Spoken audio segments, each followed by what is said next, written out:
Today's Sunday and I'm sitting in Knoxville, West Tennessee. I forgot to say that when I did the oil change the day before, they gave me a free hat, mobile Delvac, which will come in real handy during this coming winter. And I'm not moving because Tennessee and Georgia prohibit oversized loads on Sundays. And so I'm stuck at this TA here, and they don't even have a restaurant. So we have to go across the street to Petro or across the bridge across I-75 to Flying J that has a Denny's.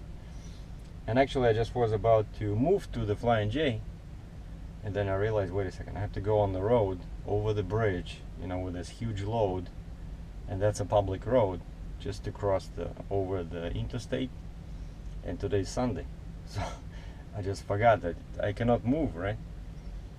If a cop sees me, I'll get a ticket. But it's pretty far, it's like a kilometer, you know, like 3/4 of a mile from here. And how do I know? Because I spend the morning basically walking around. There's lots of hills, so I grabbed my camera and I thought I would try to find some, you know, nice good point of view. But first thing I did was, because my this annual sticker over here expires that I got with the truck last year, because this is a 1-year-old truck, right? But in Ontario it costs more money, so it's much cheaper to do it in the States, because DOT inspection is valid in Canada.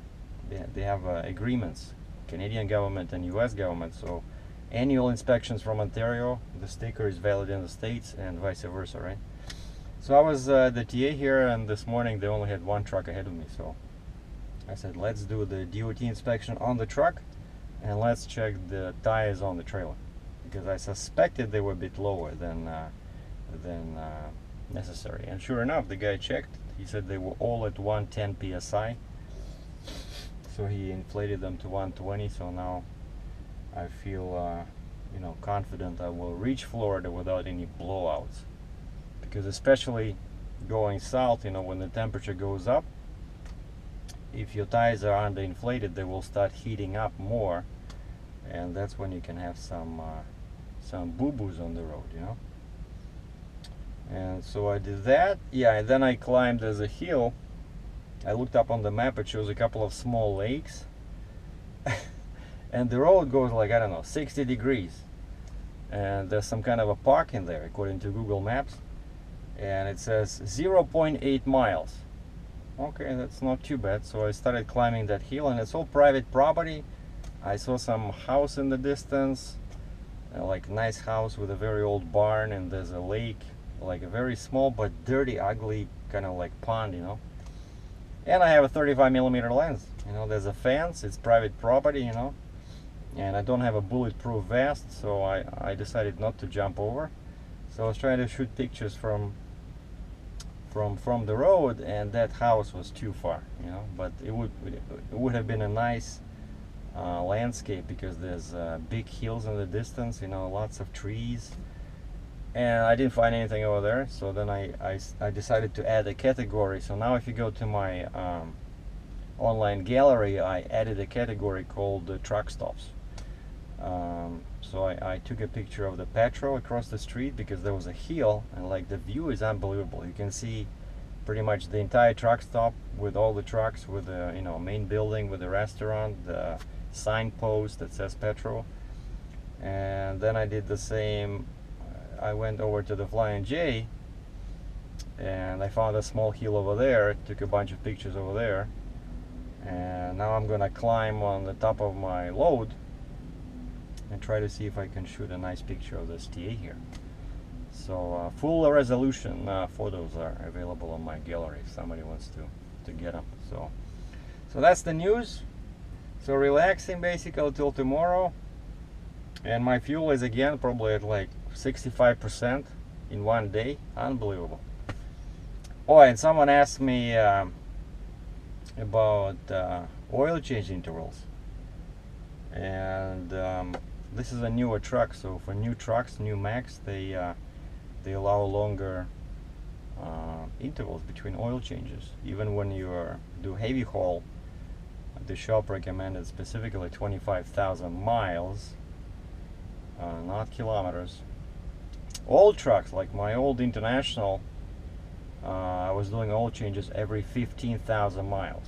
That's old trucks. New trucks allow longer periods. That's one of the benefits of having a newer truck. So supposedly you're saving money on oil changes, but you know, when the truck works this hard, I just decided to stick to 20,000 miles. That's what I'm gonna do with my truck, you know, because it's usually they look at the miles per gallon, you know, the way they recommend how often to change oil. They look at your average miles per gallon, and mine is, you know, pretty abysmal.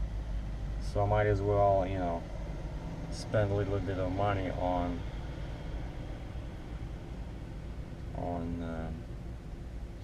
good oil and more frequent oil changes than what's required. But it's definitely I think anything over 6 miles per gallon, they even say 35,000 miles, you know. Oh, look at this. He's back and he has a big angle. Okay, he corrected it. He's trying to back next to me over here. Now, birds of feather flock together, but it's a flatbed with 5 axles. Come on. You need at least a couple of more axles, buddy. This is not heavy haul. We have here a green Peterbilt Triple C transport, Triple L transport, Triple L. That's a typical US tractor trailer, spread axle, tandem, and a 3-axle truck. And this guy has a Fontaine, what looks like aluminum, yeah, all aluminum trailer. So those are the news. So tomorrow I'll start trucking again, and hopefully the terrain will become less hilly, because I'm getting tired of fueling every day. But at least there's no wind today.